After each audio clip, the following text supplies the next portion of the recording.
আমি দেখেছি আসিয়ার বিচারের জন্য সারা বাংলাদেশ আন্দোলন করেছে, এরপরে কি আমি আর জানি না। আমি দেখেছি ছোট বাচ্চা শিশুকে ধর্ষণ করে মেরে কচুরি পানার মধ্যে লুকিয়ে রাখা হয়েছে, আন্দোলন হয়েছে, এরপরে আর জানি না। আমি 2 দিন আগে দেখেছি মানুষকে হত্যা করে পাথর মেরে বুকের উপরে লাফালাফি করে আনন্দে উল্লাসে মেতে উঠেছে, যাদের ভিডিও ফুটেজ আছে, সব আছে। আমি দেখেছি এটা নিয়েও মানুষ রাস্তায় নেমেছে যে অমুক হত্যার বিচার চাই। কেন হত্যার বিচার হবে, এটা চাইতে হবে কেন? হত্যার বিচার চাইতে হবে কেন? রাষ্ট্রের জিম্মেদারি এটা, রাষ্ট্রের জিম্মেদারি এটা, রাষ্ট্র এটা করবে।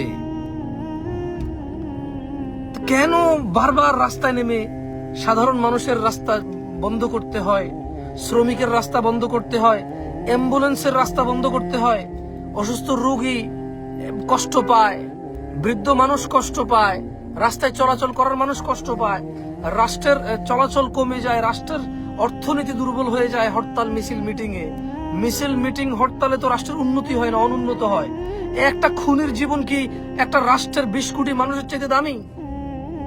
2 ঘন্টা যদি হরতাল হয় কত লক্ষ টাকা লস হয়, কত কোটি টাকা, হাজার কোটি টাকা লস হয়। 2 ঘন্টা মিছিল মিটিং এ হাজার হাজার লক্ষ লক্ষ লিটার তেল জ্বলে গাড়িতে। 2 ঘন্টার একটা মিটিং এ একটা 12 ঘন্টা ডিউটি করা লোক 16-17 ঘন্টায় বাসায় গিয়ে পৌঁছে। 2 ঘন্টার একটা ডিউটিতে একজন লোক 20 বছর বাইসে থাকলে তার দিনের 2টা ঘন্টা চলে যায় বাড়তি। 2 ঘন্টা এদেশে মিছিল মিটিং হলে আগামী 15 ঘন্টা 10 ঘন্টা জ্যাম থাকে। ওই 2 ঘন্টার জ্যাম সাফারার হয়, বিশেষ করে টঙ্গী, উত্তরা, যাত্রাবাড়ি, এদিকে স্টাফ কোয়ার্টার, ওইদিকে হলো যে গাবতলী, এই জায়গাগুলো ঢাকা শহরের যে কোনো জায়গায় 2 ঘন্টা যদি মিছিল মিটিং হয়, এই পুরো বাংলাদেশের যত গ্রামের মানুষজন আসা যাওয়া করে, যত মালামাল আসা যাওয়া করে, লক্ষ লক্ষ লিটার তেল জ্বলে, হাজার হাজার মানুষের সময় নষ্ট হয়। 12 জন মানুষের 2 ঘন্টা নষ্ট হলে একদিন নষ্ট হয় 24 ঘন্টা।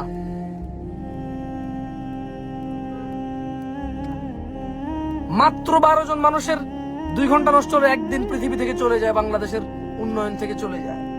তাহলে একটা খুনি হত্যাকারীকে বাঁচানোর জন্য রাষ্ট্র কি এই মিছিল মিটিং, এই প্রতিবাদ সভা, রাস্তা বন্ধ করে দেওয়া মেনে নিচ্ছে কেন রাষ্ট্র? এটা রাষ্ট্র কেন ওদেরকে বাধ্য করতেছে? রাষ্ট্র কি বোঝে না যে রাষ্ট্রের সরকারি আন্দোলনের মাধ্যমে আসছে? আমরা তো বলি না রাস্তা ব্লক করতে কাউকে, আমরা বলি না রাস্তা ব্লক করতে, কিন্তু এই রাষ্ট্রের যারা পরিচালনায় আছেন ওনারা তো এটা বোঝা উচিত যে উনি নিজেই আন্দোলনের মাধ্যমে আসছে। তাহলে বাকিদের দাবি যদি পূরণ না হয় আন্দোলনের মাধ্যমেই যাবে। আমি আবারও বলি, আমরা সবাইকে বলি ইমানের একটি অংশ হচ্ছে রাস্তা পরিষ্কার রাখা, রাস্তা ওপেন রাখা।